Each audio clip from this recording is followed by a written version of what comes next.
Picture this. You find a strategy on YouTube, you spent the whole weekend backtesting it, you're obsessed. Monday rolls around, you're locked in, you're ready. You take a trade, stopped out. You take another trade, stop out again. By Wednesday, you're saying mean things in the comments for the same strategy you were obsessed with. You're saying, this doesn't work, or you're trash, bro, and here's what's wild. That cycle is why you are not profitable. Not the strategy, the cycle. People forget I was once a new trader and I lost $40,000 before I found my way. This was before I realized something. The market is controlled by algorithms, and algorithms don't run on strategies, they run on systems. So why was I out here hunting for the perfect strategy when the thing that actually moves price operates on a system? Almost all trading volume is algorithms, machines running if-then conditions off price levels and momentum. Machines don't have emotions, FOMO, and they also don't revenge trade. They just click the button. And once I stopped trying to beat that strategy and started building a system that worked with it, everything changed. Today I'm going to show you exactly what that looks like, why it works, and a 3-pillar approach I use every single day that takes almost every emotional decision completely off the table. Let's get into it. This is why I stopped trading strategies. The trader loop. A new trader, they find a new strategy and they're all excited. What do? They go on YouTube and they're obsessed. They subscribe. They go crazy. By the way, subscribe, please. They're obsessed. They love the strategy. And guess what? The first trade they take, most of the time, they make money on the first trade. So what do? Oh, I found the infinite money glitch that is going to get me rich. So instead of taking 1 contract on my small account, I'm going to take 10. And guess what? The strategy they found stops working. They lose the next 10 trades and their account completely blows up. So what do? Well, clearly the strategy is not working, so I need to go find a new strategy. They find the new strategy, they make money, size up, stops working, lose, new strategy, find new one, make what you understand the idea. This is how you are lighting your money on fire. You don't want to trade a strategy, you want to trade a system that allows you to trade any market conditions and use the same logic the algorithms use, which is if then, okay? So anyone who's ever coded, algorithms are written in if-then condition statements. If something happens, then do this. A strategy is written, do this and that. There's no ambiguity, there's no flexibility, and that is why you are lighting money on fire. Why do strategies fail? Strategies tell you if you buy or sell. Enter here, exit here. That doesn't work. A system tells you if the setup is valid, when to enter and exit. Not buy now, sell now. It's when to enter and exit. When the move will happen. You can assign percentage odds, probability of when the move will happen. You will also know how long the move will last. Is this a scalp? Is this an all-day trender? Is this a backside fade? You name it, the system will tell you. The system tells you the how, the when, the what, and the why, and the strategy is very black and white. So what actually moves the market? What actually moves the market is a very scary algorithm, okay? We're going to call him Jeffrey. All right, so Jeffrey, the algorithm here, he runs the market. And what people don't understand is that there's actually computers in the basement of the NASDAQ at all the exchanges that are called HFTs, or high frequency trading systems. And they're these huge servers that battle over milliseconds to get the best data and to get the best fill. This is what actually runs the market. Typo here. This is what runs the market. 90% of the trading volume is done by scary algorithms. It's not dudes like me and you, or ladies. A lot of ladies watch. Shout out to ladies. It's not just us clicking buttons at our desk. It's mostly algorithms. They're balancing books or hedging. There's a lot that goes on. It's all done by computers. So you need to understand that if the thing that's controlling the market, 90% is using if-then, then you should probably use something that calculates this into your trading. So here's the thing. Do algos run on strategies or systems? Well, computers are systems, so the answer is systems. Hopefully you are following along because systems have 3 pillars. All systems are based off 3 pillars. There could be more, there could be less, but this is what my system is based off. Number 1 is momentum detection. What way is a stock trending? Is it trending up? Is it trending down? Or is it just doing the Gucci snake and chopping? You need to have a system that tells you that, because the algorithms can detect very quickly if a stock is trending up or a stock is trending down. And if we're just chopping side by side, what does that do? Well, that means that they're going to be net sellers of premium and make money off you getting bagged in chop. Additionally, the second part of the pillar is you need to have entry criteria. If a stock does X, then you are going to do Y. But if it doesn't do X and it does Y, then you do Z. See, there's multiple layers to the entry criteria versus a strategy. Okay, strategy says get in, but it doesn't tell you what if the retest doesn't come. Then what? What are you gonna do? Sit on your hands and miss out on some crazy opportunities? The answer is no. That's why you need a system. And lastly is trade management. When are you gonna sell? How much are you gonna put in? All those types of questions you need to have systemized, or else you're gonna rely off of vibes. The system I use is called the LE model. The LE model is not a strategy, it is a system. Why? Well, it has a clear entry. Okay, there's very obvious entries that we are going to take. There's defined exit rules. We know if we're wrong, when we're gonna get out before we even enter. Has anyone ever told you that traders are in the risk management space? If so, then this will make a lot of sense to you. And lastly, risk management parameters. What does that mean? It's a fancy way of saying, hey, how are we going to avoid getting bagged and blowing up our account? None of this is going off vibes. None of this is going, well, this guy on Twitter is really hot right now, so I'm going to start copying all of his trades and make money. That's not how it works. Myself included, I've had cold streaks. I had a red trade this week. I lost like $1,200, right? We're not hot all the time. And I guarantee you, the time that you think someone's hot and you double the size in full port, you are going to get instantly bagged.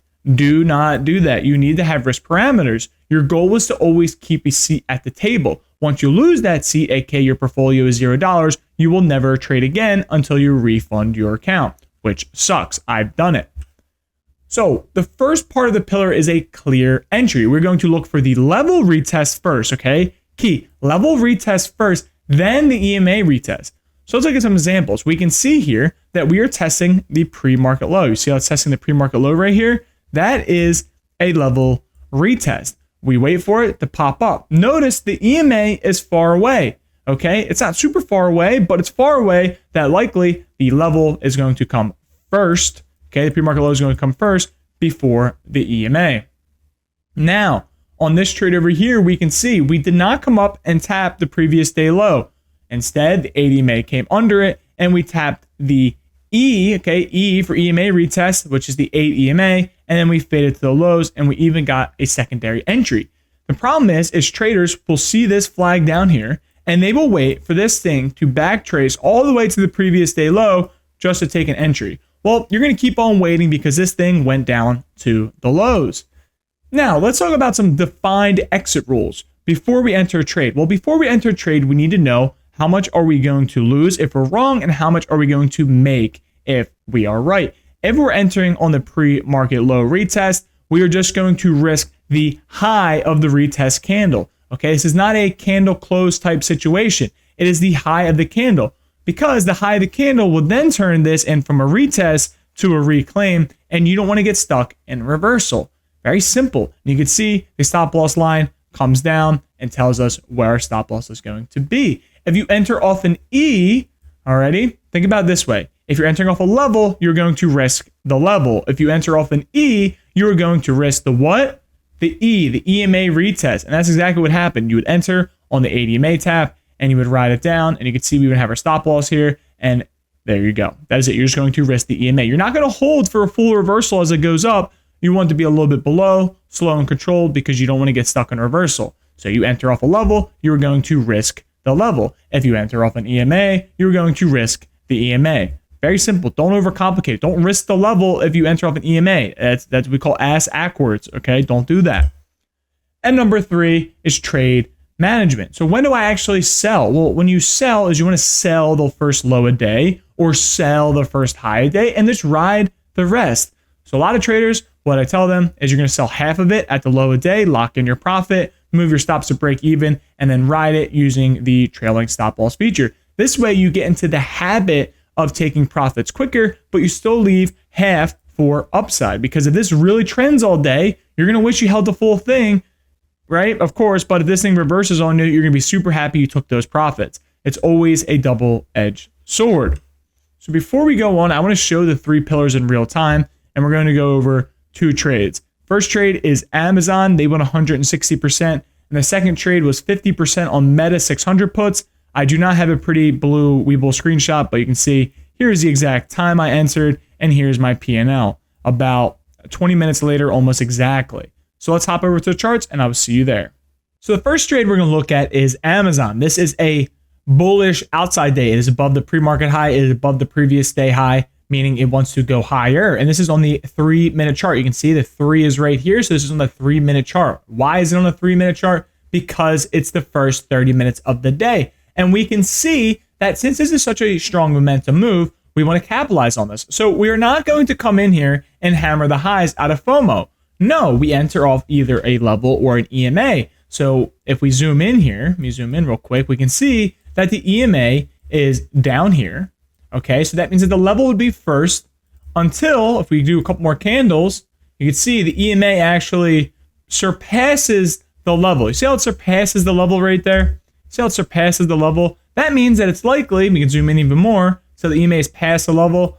That means that we're likely going to get an EMA retest because it's above the pre-market high. And sure enough, that's exactly what we got. We got a beautiful, beautiful, beautiful E, aka EMA retest, and we broke out of the flag, and this thing went absolutely nuclear. Now, the best part about trending stocks is, yo, Ellie, there's no way I have to drop my kids off. I'm not able to get to the desk by 10 o'clock. Okay? Well, you could just enter off this flag up here. So the first sort of entry, right, would have happened. Here's your stop loss line. You would have stopped out right about here. And congratulations, that stop out. What you would do here is you would sell your first lot of your contracts, and then you would just roll up on the next lot of contracts. So here you would buy the 212s or 215 calls on Amazon. Now up here, you would buy the 215 calls for the second run. So this first run here, okay, let me get there our long and our short marker here. This was your risk, okay? And here's your reward. Oops, let me bring it down here.